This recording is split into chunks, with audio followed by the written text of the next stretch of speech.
जहिया सा दीवाना भेलो गोरी तोरा प्यार में, हरदम रहे छी हम प्यार के बुखार में।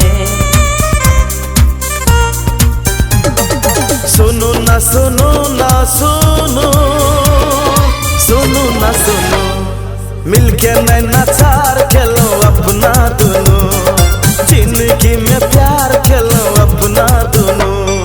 तेरी बिना छटपटन छुआ थी आधी रात में, मेहंदी ले सजा को छू नाम तिमरे हाथ में। ओ मेरे माया माया माया, ओ मेरो माया, तिमी मेरो घाममा तिम्रो छाया, तिमी मेरो घाममा तिम्रो छाया।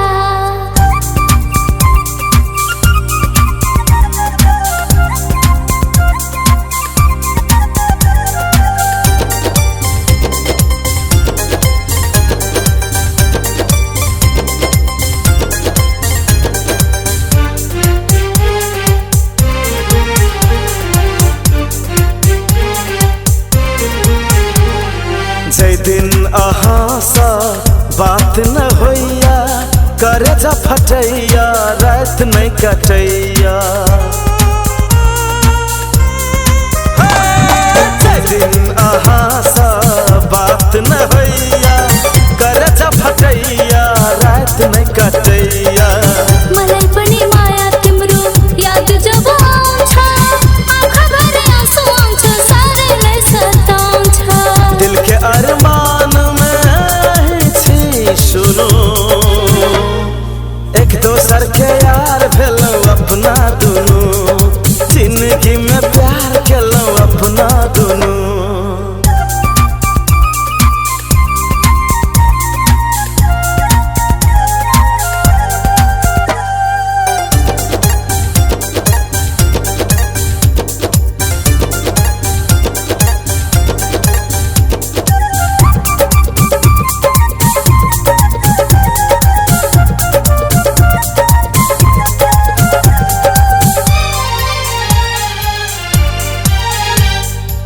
रास्ता कठिन छे सुनू ये गुजरिया, कहियो न प्यार में बदलब नजरिया। सुन लिया, रास्ता कठिन छे सुनू ये गुजरिया, कहियो न प्यार में बदलब नजरिया। माया करने लाई डर हुँदैन, विश्वास बिना को भार हुँदैन। प्यार संसार येलो अपना दुनू, एक दोसर सा प्यार खेलो अपना दुनू, एक दोसर के यार भेलो अपना दुनू। जहिया सा दीवाना भेलो गोरी तोरा प्यार में, हरदम रहे छी हम प्यार के बुखार में।